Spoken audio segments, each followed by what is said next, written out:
Please be advised that this show may not be appropriate for children under 13. You're listening to WQPH 89.3 FM Shirley-Fitchburg, Queen of Perpetual Help. Thank you for tuning in to WQPH's Local Matters. Here is David Berait. He is the author of 40 Days for Life, a book available on Amazon.com, and of AmbassadorSpeakers.com, speaking recently in May at the Mass GOP Conference in Springfield, Massachusetts. The founder of 40 Days for Life, David Berait.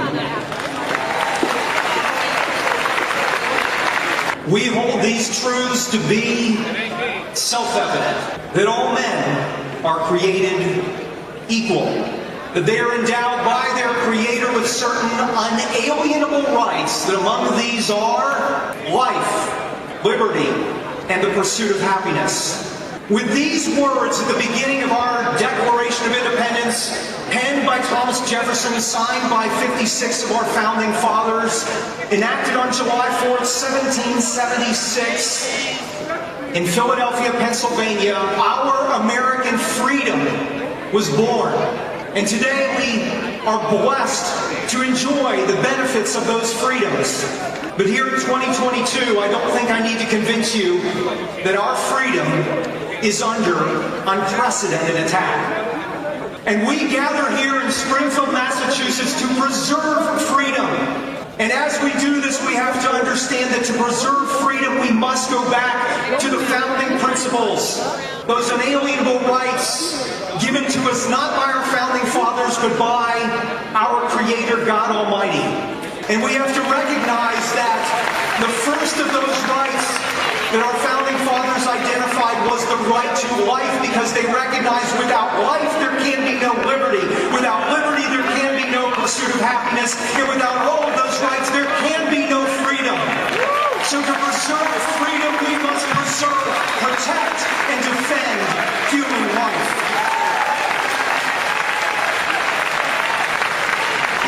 And yet look at where we are in 2022. Nearly 50 years after 7 men on the United States Supreme Court imposed abortion on all 50 states through the Roe v.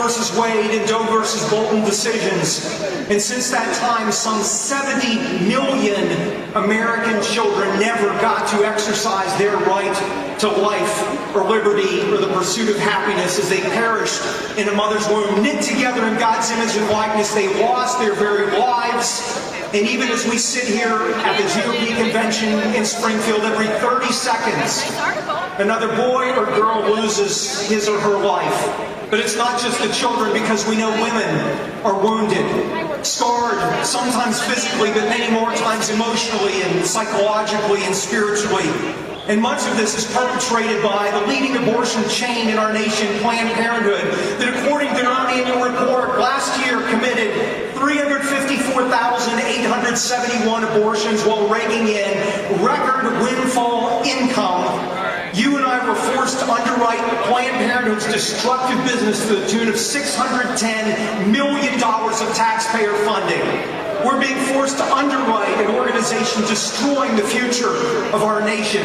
And this isn't just a national problem, this is a problem that regrettably you know all too well here in the Commonwealth of Massachusetts. Because today, regrettably, abortion is the leading cause of death in Massachusetts. In the last reported year, ending 16,452 lives in your state on your watch. And of course, the radical abortion advocates in the legislature, that's not enough, because abortion is their sacrament. Abortion is what they are beholden to, because they are bought and sold by Planned Parenthood and the abortion industry. And so they passed the so-called Roe Act to try to enshrine abortion in the state, expanding it so that young teenagers can get abortions without their parents' knowledge or consent. And as Jim referenced earlier, now they've legalized infanticide, stripping away life-saving protections from infants who are born alive. And even at this unprecedented moment in history, as the Supreme Court appears to be poised to possibly overturn Roe v. Wade, which would be an amazing victory in this journey. But you in Massachusetts know well that that is not the end of abortion. All that does is throw abortion back to the states and here in Massachusetts, things will continue on and in fact will get more challenging before they get better. You have to recognize there has never been a more important time to be a voice for the voiceless than never a more important time to stand up for mothers in a time of need than right now.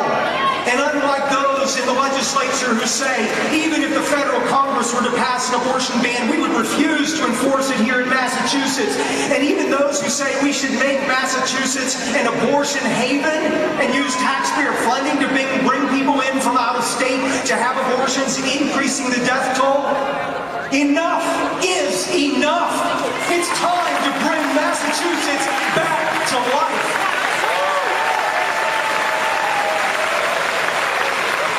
And during our brief time together, first we will understand the nature of this struggle. Second, we will recognize the call that each of us have been given to answer this call for such a time as this. And third, we will take our convictions and we will put them into action, because that is how we will turn things around here in Massachusetts and throughout our beloved United States of America, to make sure that that founding promise of a right to life and liberty, the pursuit of happiness, our freedom will be truly preserved. I had an experience 18 years ago that changed the trajectory of my life. I was invited to speak for a pro-life pregnancy center in Grand Rapids, Michigan.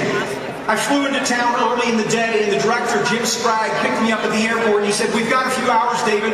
I can either take you to the hotel to rest up and to freshen up, or I can take you and show you something that will forever change your life." What kind of choice is that? Of course I had to pick option number 2. So he drove me into downtown Grand Rapids, between all the buildings and on the one-way streets, until we arrived on the street that held our destination. The street was Ransom Avenue, and we pulled up in front of number 72 Ransom Avenue. And we pulled in front of this building, and I looked, and it looked like a big old church building, but there was no steeple on it. And I looked quizzically at Jim, and he said, "We're going to go inside, we're going to meet the brand new owners of 72 Ransom." He said, "But brace yourself, this is going to be very intense." We walked up the stone steps, opened the doors, and we were greeted by the new owners who had literally taken ownership of this building mere days before I arrived there. And they proceeded to tell me the history of 72 Ransom Avenue.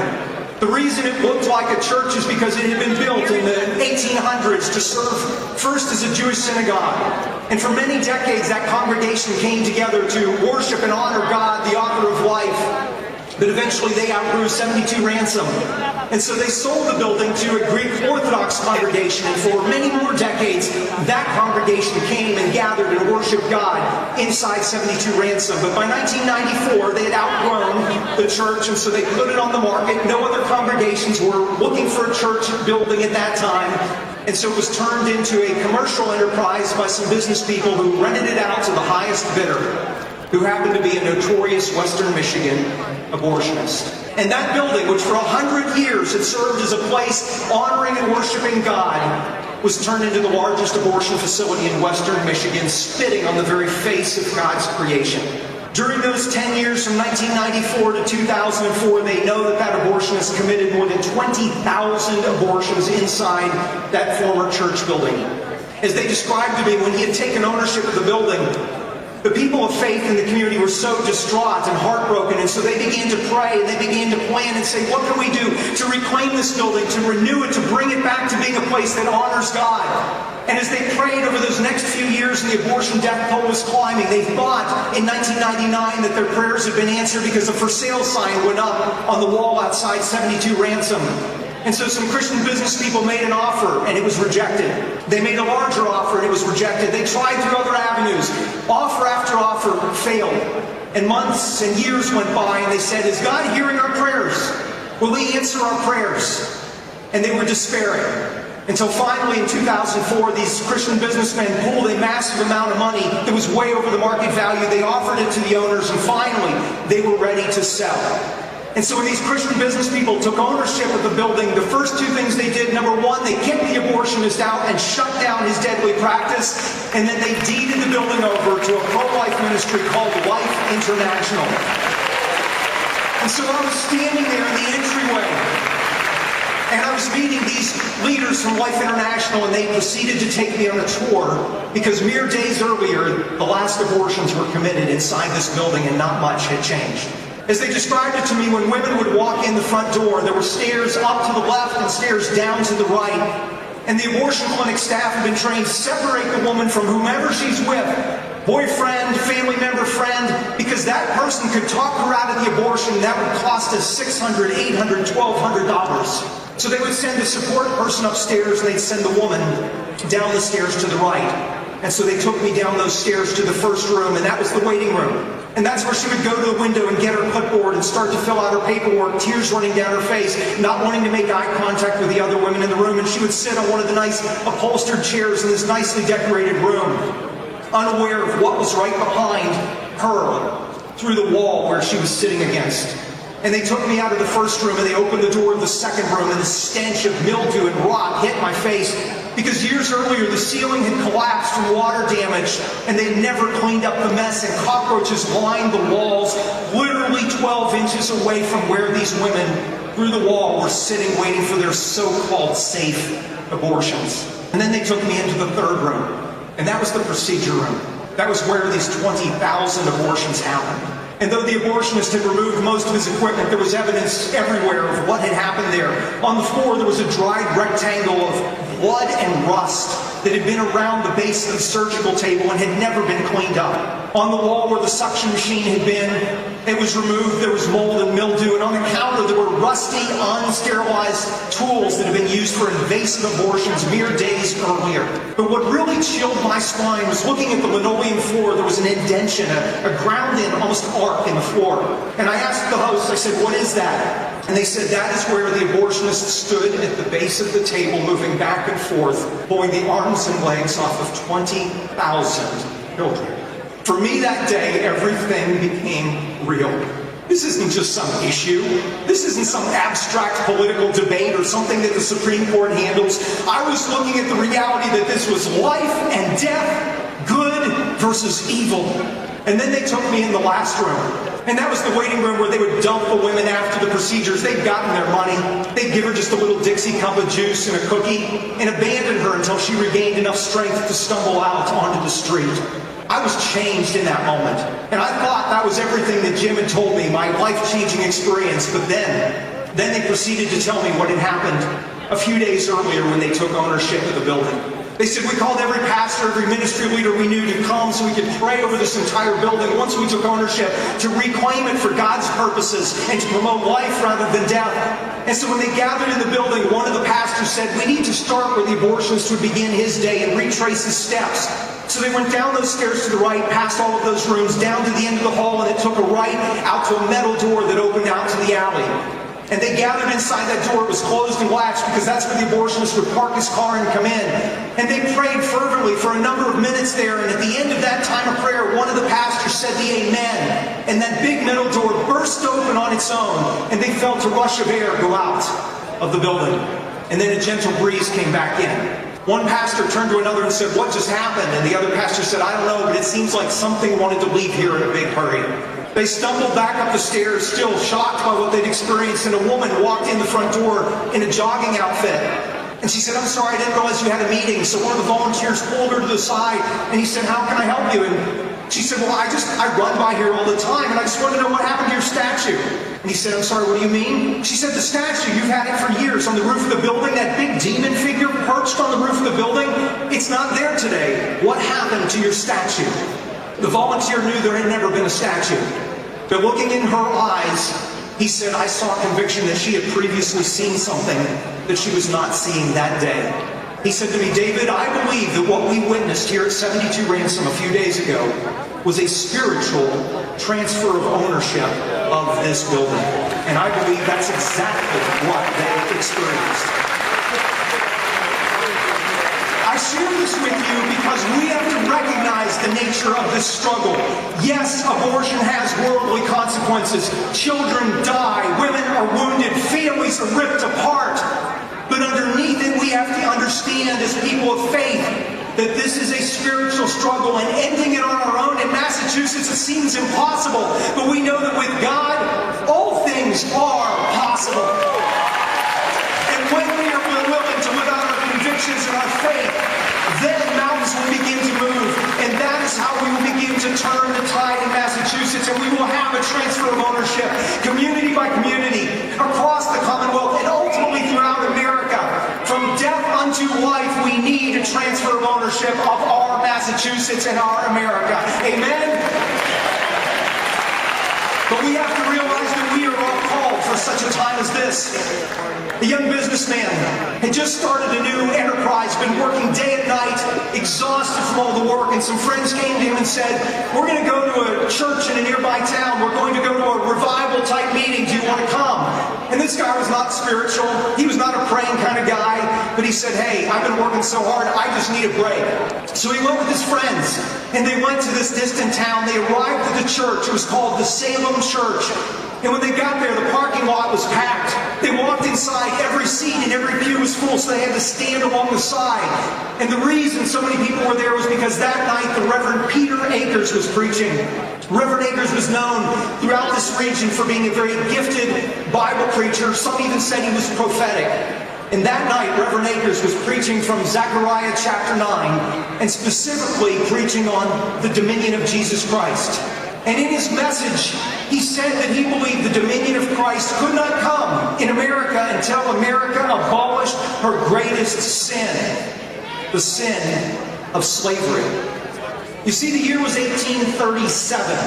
And as Reverend Akers laid out his case, he said, I believe, regrettably, that slavery will only end through a bitter war that will divide our nation down the middle. And when all hope seems to be lost, we will overcome it because the mercy of God is greater, and we will be able to heal and overcome this great evil and injustice for once and for all.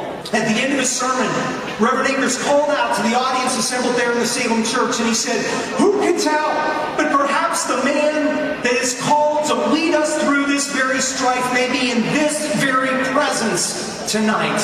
And that young business owner standing against the wall who had just opened his new law practice was a young Abraham Lincoln. And those words pierced his heart. He was quiet on the wagon ride home that night. The next morning he went into his law practice. His partner, who had not been with him the night before, looked up and saw Lincoln's tired and haggard face, could tell he hadn't slept. He said, where were you? What happened?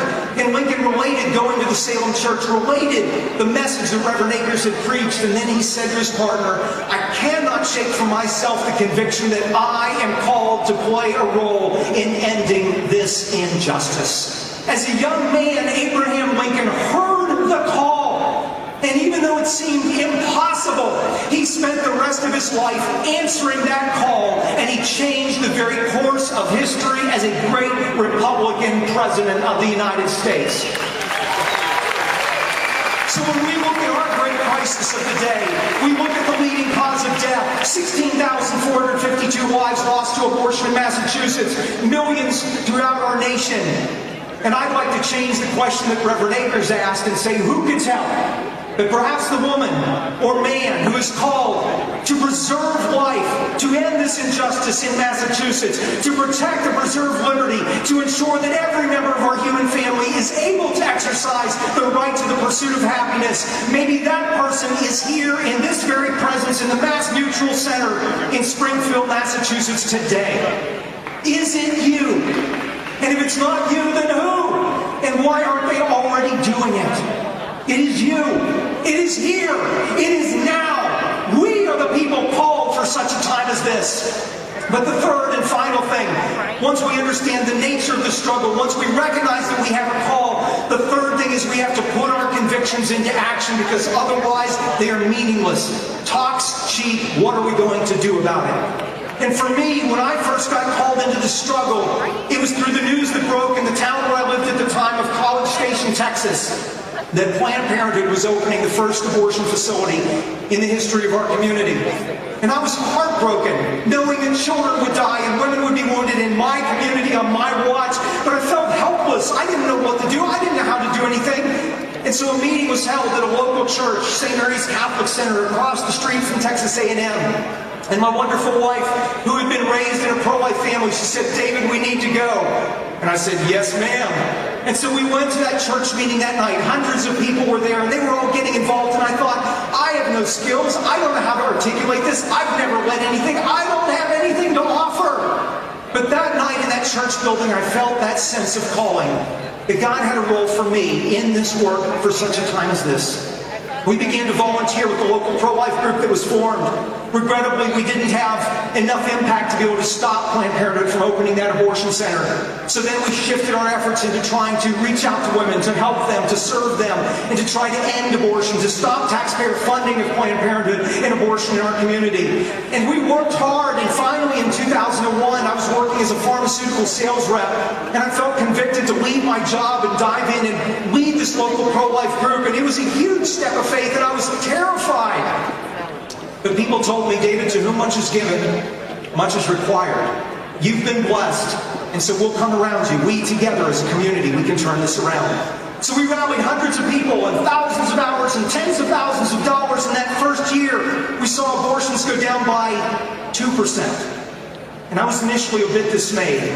Just 2%? And a pastor said to me, David, that 2% represents boys and girls who are alive today because people put their convictions into action. Never forget it. The next year we put in more time, more energy, more dollars. And the next year abortions went down by 15% in our community. The next year we put in more time, more energy, and that was the year that felt like we hit a brick wall. 2004, everything we had been doing, it just seemed wasn't enough. And out of desperation, I called our little staff together around the wooden table in our pro-life organization office. And we were at wit's end. We didn't know what to do. And so we did what we should have done years earlier. We prayed for 1 hour and just said, God, show us what we can do and how we can put our faith and convictions into action. And during that hour, we felt convicted around the time frame of 40 days, a very spiritually significant time frame. And we felt that we were supposed to call our community to pray and fast, realizing that we can't do this on our own, but with God, all things are possible. Secondly, to hold a constant 24-hour-a-day prayer vigil outside of the Planned Parenthood facility, not judging or condemning, but offering hope and help and bearing witness to the injustice of what was happening inside. And third and finally, to take this pro-life message and spread it any way we could, knocking on doors, making phone calls, anything we could do to get the message out in our community. So we finished our hour of prayer and felt we had been given a clarion call. 40 days of prayer and fasting, peaceful vigil, community outreach. And I was terrified. I didn't want to do this. I didn't think we could pull it off. But realizing that children would die, women would be wounded if we failed to do what we said, we must act. And so we launched what became the first ever 40 Days for Life campaign. And during those 40 days, 1,000 people in our community participated, and that year abortions dropped by 28% in our community. More than 100 lives were saved because people put their convictions into action. Then it began to spread city by city. We started organizing nationally coordinated 40 Days for Life campaigns in 2007. By 2009, it had spread internationally. And if you fast forward to today, there have now been 40 Days for Life campaigns conducted in more than 1,000 cities across all 50 states and 64 nations, including many locations all across the Commonwealth of Massachusetts. And we've seen, by the grace of God, 21,528 children who were scheduled to be aborted, who now are able to exercise the right to life because they were saved by people putting their convictions into action. We've seen 116 abortion centers close their doors and go out of business for good. And by the grace of God, we've seen 239 workers have a change of heart and leave the abortion industry, including the most famous of those, Abby Johnson, who was the director of the Planned Parenthood facility outside of which we did that first 40 Days for Life campaign. Who would have ever thought that the Planned Parenthood Employee of the Year would not only have a change of heart and become pro-life and embrace her faith, but this past year, she was a speaker at the National Republican Convention. God has a sense of humor. But in all this work and all of these travels, I've always just had a longing. I remember the words of Mother Teresa, we are not called to be successful, we're called to be faithful. But I wanted to just know this was all worth it. I had been traveling, my family had been traveling with me, and we'd heard a lot of stories, but I had yet to meet one of those children saved by the efforts of people putting their conviction into action. until 2.5 years into 40 Days for Life. I was traveling down through New England and came down to Pennsylvania, and I stopped in Harrisburg. I spoke at a pregnancy center that night before going out to their 40-day vigil the next morning. And right before I got up to speak, a woman got up to share her testimony and told how months earlier she had been walking down the sidewalk, opening the door to go into that local abortion facility when she happened to glance out to the sidewalk, and there were two women quietly there praying. One of them held a handmade sign that said, "My abortion hurt me." The woman's name was Karen, and she had always felt, how can I tell somebody else not to do what I did? But she felt that day, I've got to go. And so she made the sign and went. And the mother, walking into the abortion facility, saw that sign, made eye contact with Karen, and Karen said, "I will help you." And that was all it took. She slammed the door, ran over, fell into Karen's arms with tears running down her face and said, "I need so much help." And Karen said, "We'll be here with you and for you." And they were throughout her pregnancy, along with the pregnancy center that was right around the corner. And they were there when she gave birth to a little boy she named Jekiah. And as she shared her story that night at that banquet in Harrisburg, she said, "I bet you'd all like to meet my little boy." And a woman stood up in the back and came up on the stage and laid him in his mother's arms, and there was not a dry eye in the house. After the event was over, she came running over to me with Jekiah in her arms, and she said, "Mr. Berait, thank you so much for 40 days and what it's meant for me and for Jekiah." And I said, it's not me. I've fought this every step of the way. I've never even been to Harrisburg, Pennsylvania before. It was Karen, it was this pregnancy center, it was all these other people. And she just smiled and she said, "But wouldn't you like to hold Jekiah?" And I said, "Yes, I would." And she took this beautiful little boy and she laid him in my arms, and his eyes twinkled and he wiggled, and I thought he was that close to being a statistic. What if people hadn't put their convictions into action? That moment for me was worth everything. And if you've not yet had that experience as you preserve life and liberty and freedom, then one day soon I hope you too have the opportunity to meet a boy or a girl who is alive because of you, because you were willing to go against the tide. You were willing to stand up against the media and the liberal establishment, and you were willing to say, no, our America was founded on a right to life and liberty and the pursuit of happiness. We will never abandon that. And in this moment of time where we have an opportunity to be engaged civically, we have to recognize the choice has never been clearer. The Democrat Party has embraced abortion on demand at all times, expanding in taxpayer funding. It is their sacrament. Vice President Kamala Harris Thursday of this week held a conference at the White House with abortionists, because that's what they are beholden to. And the 47 abortion facilities across the state of Massachusetts, they bought and sold many of those in the legislature. Enough is enough. We are the people who are called for such a time as this. And so my hope for you is that you recognize the nature of this struggle that we are in, and that we work together to know that we need a transfer of ownership of our communities, of the Commonwealth of Massachusetts, and of our America. Secondly, that you ask God to show you what your role is, your call, and as He reveals it to you, say, yes, as for me and my house, we will serve you. Because who can tell but the woman or man who is meant to turn the tide in Massachusetts may be in this room. And third and finally, put your convictions into action.